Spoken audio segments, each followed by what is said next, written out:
It might be one of the biggest investments you'll make in your life. I'm Tisha Powell. And I'm Lee Zurich. Each year, the typical college student spends nearly $40,000 on tuition, books, supplies, and daily living expenses. According to U.S. News and World Report, of the colleges they surveyed during the 2024-25 school year, public in-state universities charged an average $11,000 for the year on tuition and fees alone, and private colleges more than $43,000. But for some students, they'll never get to see that investment pay off. A growing number of colleges and universities are shutting down before the students have a chance to graduate. Reporter Kristen Crowley finds out why and speaks to some of those impacted the most. This is the last year of college for Elijah Reynolds. It feels totally different. But he's not a senior. I would have had 1 year left. And he won't be leaving with a degree. You had no idea the school is headed for closure. No idea. Elijah was one of hundreds of students at Fontbonne University in St. Louis, blindsided when he heard this announcement posted to Fontbonne's website. It is with deep sadness and great regret that I am announcing Fontbonne will not admit a freshman class in fall 2024.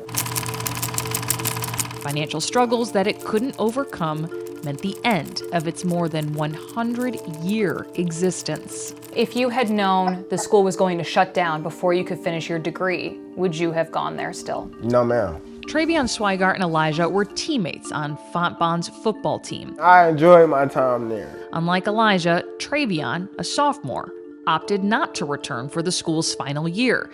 He didn't see the point. For us to just lose more money, it's closing anyways. So it's like, I'm paying for y'all to just shut down. Elijah and Travion are now staring down a reality many students in their shoes face. Now what's next for you? I have no clue right now. An uncertain future. In the 2004-2005 school year, the National Center for Education Statistics says 3 colleges or universities closed their doors. Closures didn't exceed double digits until 2016, when 112 higher education institutions closed. 2 years later, the closures more than doubled to 236. More than 150 colleges have closed in the years since. It's really an important issue for students, and we're seeing more and more closures. Dan Zibel is vice president of the group Student Defense. It started in 2017 with a strong focus on problems with student loan debt. But recently, college closures have become an increasing burden. How often are you being contacted by people asking for help about this issue?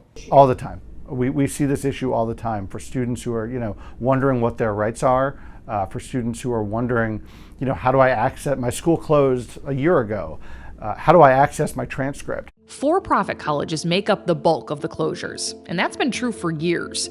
But more private nonprofits like Fontbonne are struggling, and even public colleges are not immune. The University of Wisconsin system closed multiple satellite campuses, citing a 27% drop in enrollment from 2020 to 2022.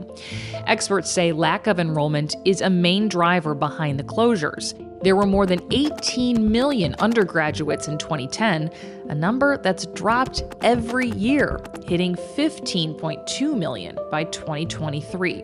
That's led to a financial hit some schools just can't recover from, leaving students high and dry. So when a college closes, what recourse do students have when they're left with thousands in college loans and no degree? Knowing a college is in dire financial straits isn't typically easy for the students, but experts say the schools themselves tend to know, sometimes years in advance. If they made misrepresentations to you, that could be a legal hook. Keith Ellison is the Attorney General for the state of Minnesota. He's launched lawsuits against multiple colleges for sudden closures. One of his biggest successes was against Argosy University. It had campuses across the country and suddenly shut down in 2018. Ellison came together with attorneys general from 9 other states to try and make the students whole. We were able to cancel, in total, about $2.1 million in institutional debt that students at these 12 campuses had incurred. You've gone after multiple schools that have failed students, that have closed suddenly. What's Yeah. the responsibility of attorneys general across the country when it comes to the issue of sudden school closures? Enforcement.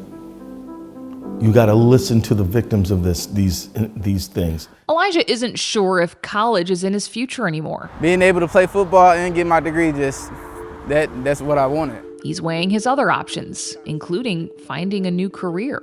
Warehouse jobs, post office. Jobs that don't require college degrees. Yeah. Preparing not just to say goodbye to his college, but the life he thought he'd have because of it. Life is just unfair. A study from the State Higher Education Executive Officers Association found fewer than half of students re-enroll in another college once theirs shuts down. Both Elijah and Travion are uncertain if they will continue their education. We reached out to Fontbonne University for an interview about its closure. It declined to comment. If your school closes, there are resources the federal government offers. There's a College Navigator site that can help you connect with schools that fit your goals and will take your credits. StudentAid.gov offers information about closed school loan discharges.